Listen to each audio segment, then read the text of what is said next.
Good afternoon, Mr. Chair and members. Thank you very much for being here today to discuss a very serious issue, rape kit backlog.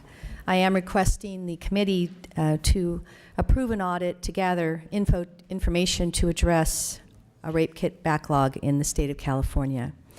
This is an issue that's been discussed for years in the halls of the Capitol, and as you know, there have been 5 bills in the last 5 years to address this issue. None of these 5 bills have been successful.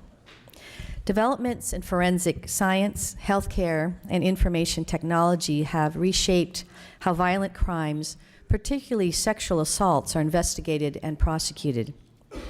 DNA profiling can link biological samples to potential suspects, and software allows law enforcement agencies to exchange and compare DNA evidence from criminal investigations.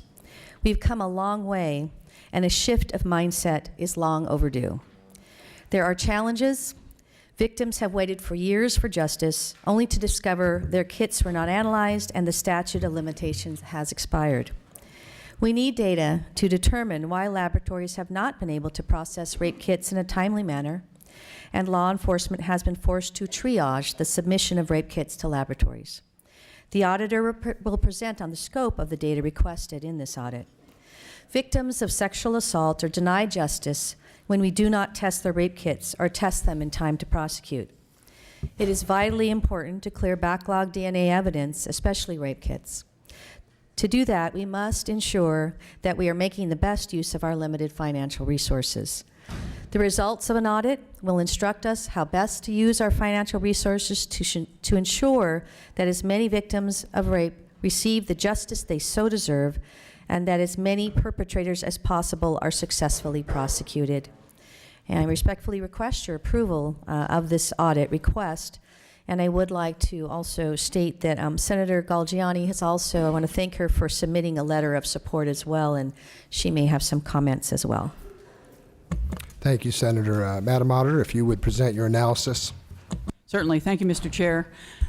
Committee members, as Senator Corbett indicated, this would be an audit of the backlog of untested rape kits in a variety of counties in California. She's asked us to look at a 3-year window, 2011 through 2013, and select 3 to 5 counties. The way we've priced this or estimated the cost would be going out to 3 different counties and looking at both local law enforcement and the crime labs themselves. And these are the objectives we would complete. First of all, she's interested in us understanding and explaining in the final audit report how the processing of rape kits is funded. Both is there federal money involved, state money, and is there local money that is involved in processing, paying for the processing of these rape kits, and how much of that respectfully is federal money, state and local funding that supports analyses of these kits.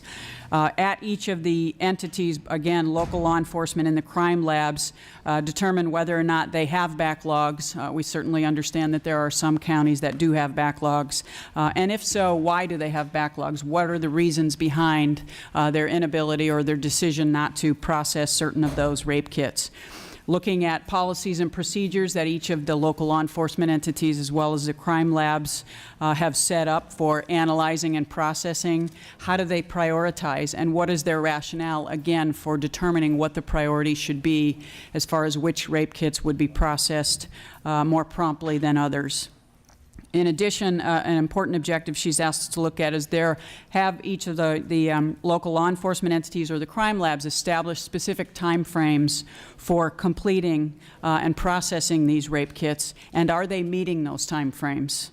And then the final objective is looking at there are specific time requirements in state law, in the penal code, and these are very important time frames for not only processing the rape kit, but allowing for prosecution in the event there is a match related to a particular crime. So she's very interested in making sure that we look at, again, those entities to determine whether or not they've established timeframes that allow them to comply with those important penal code sections. And then the final objective is just recommendations of if we believe there needs to be statutory change or perhaps regulatory change to improve the process of processing rape kits. The budget right now is 2,740 hours. It would take us about 6 or 7 months to get the audit done, and we would, at this point in time, we're proposing that we would go to 3 different counties.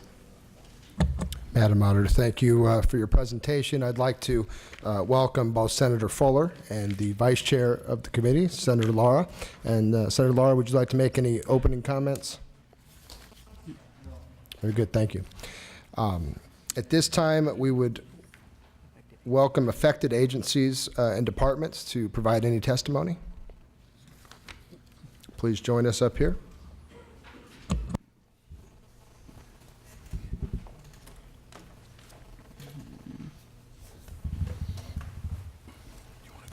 Welcome. If you'd introduce yourself. Good afternoon, Mr. Chair and members. Corey Salzillo here on behalf of the California State Sheriff's Association. We don't have an official position on the audit request, but I would, just for the members' edification, just note that there are many reasons why rape kits may go untested. You may know the identity of the alleged perpetrator. There might be other evidence the victim might be recanting, and the prosecutor might not be proceeding for a number of reasons. Crime labs and law enforcement often have priorities as to the order in which they test samples for DNA evidence, and it's important that those entities at law enforcement and crime labs have that authority, that there may be kits that go untested, but it may be for a variety of I don't want to say good reasons, but there are certainly rational and appropriate reasons why certain kits may go untested. So to the extent that there will be efforts to address a backlog and to the degree to which it exists, we think it's important that there be a handle on the scope of the problem and that it just be clear what we're talking about. For example, New York City cleared a backlog of 17,000 rape kits at the beginning of the century, but it took 4 years and $12 million to clear that backlog. So it's just important to note the scope of what we might be facing. The perceived backlog potentially in California is 400,000 kits. So I'd be happy to answer any questions should you have them. Thank you. Mr. Chair and members, Danielle Higgs on behalf of the California Association of Crime Lab Directors. There's been a lot of discussion on backlogs and timelines and the way in which we should proceed going forward on handling these type of forensic kits, and rightfully so. As my colleague, Mr. Salzillo, stated, there's many factors involved in testing kits, and it's important that we understand all of the laboratory dynamics going on, local law enforcement investigation processes, and really have a full understanding of the magnitude.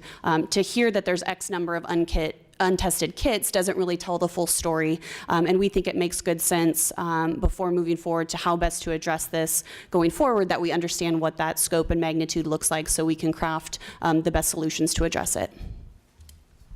Thank you for your testimony. At this time, do the members have any questions? Senator Galgiani. I'm pleased to co-author the request with Senator Corbett, and I really appreciate that you brought this issue forward. In my district, we had an issue with 2 serial killers who were active for, since 1984 and weren't caught until 1998. And rape was one of the many, many crimes that they committed, and it was one way in which they victimized people for far more than a decade.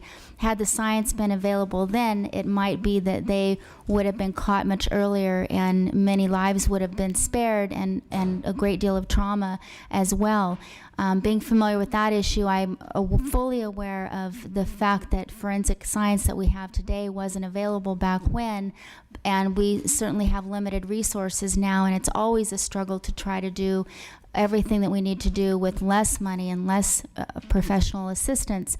But in this case, we do have the ability to have someone help us and guide us with prioritizing these kits and doing the best that we can to get through them, because clearly there are people who are still out there that shouldn't be, that can continue to victimize others. So thank you very much. Thank you very much, Senator. Thank you, Senator Galgiani. Seeing that we've been joined at the table by a couple additional witnesses, please introduce yourself. Thank you. I'm Nancy O'Malley. I'm the District Attorney of Alameda County. And for the last 4 years, I've been working on this issue, both on the state level, on my local level, and at a national level.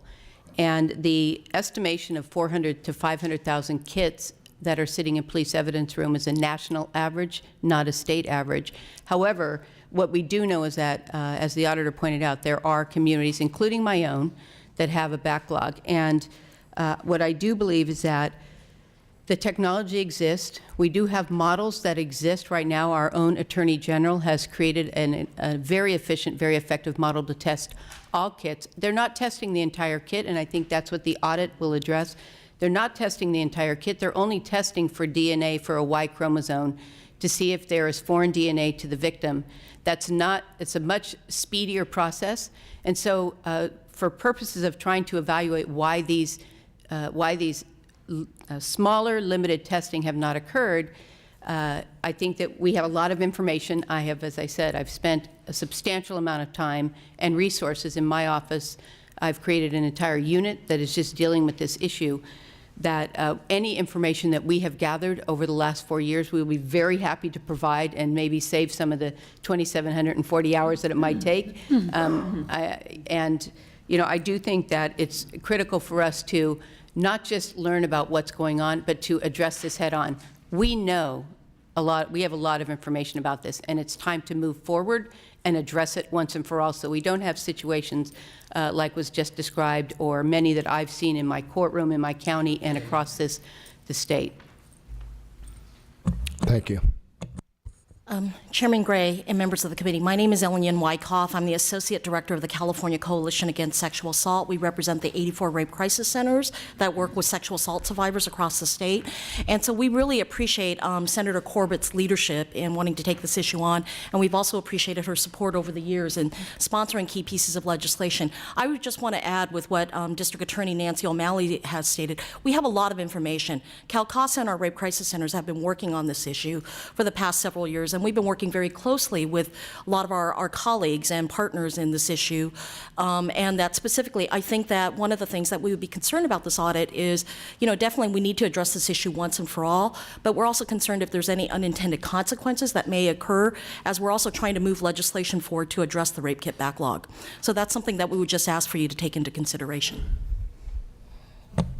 Okay, do we have any additional questions from the members? Senator Bell. Since I was a county supervisor in Santa Clara County, we built a brand new crime lab, and it's pretty state-of-the-art. Is there crime labs that can handle excess needs of other counties that have not so advanced crime labs in the state of California, in your opinion? There are a few crime labs that have some limited capacity to take on work from other counties. And I know the Department of Justice Crime Lab, which really is state-of-the-art, and frankly, their staff has written most of the coding for the robotics. And that's one way that we'll find, hopefully in the audit, is the way that we can keep up with this issue is to really tap into the technology that currently exists in our country and is available to government crime labs. But many of our crime labs have not had the resources to be able to move it forward. I also believe that there is a cultural shift that is required, and I think the audit hopefully will show that as well. That cultural shift is that we only test kits where we don't know who the perpetrator is, and yet what we're finding across the country is that someone who has sexually assaulted or murdered a person they know is also responsible and tied to other crimes through the DNA database comparison. And that's why it's critical to look at all kits and test and just look for that Y chromosome or that foreign DNA so that we can solve these crimes and stop other people from becoming victims of the crimes. Move approval of the request. Okay, we have a motion. I have a second from Assemblymember Rendon. Is there any public comment before we take this vote? Seeing none, Secretary, please call the roll. Assemblymember Gray. Aye. Gray, aye. Asajian. Aye. Asajian, aye. Joan Sawyer. Aye. Joan Sawyer, aye. Donnelly. Bocanegra. Aye. Bocanegra, aye. Mansour. Rendon. Aye. Rendon, aye. Senator Bell. Bell, aye. Canella. Canella, aye. DeSaulnier. DeSaulnier, aye. Fuller. Galgiani. Galgiani, aye. Jackson. Lara.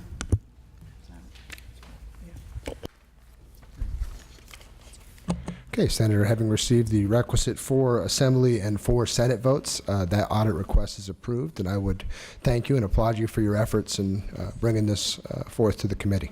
Thank you very much, Mr. Chair and members. Appreciate it.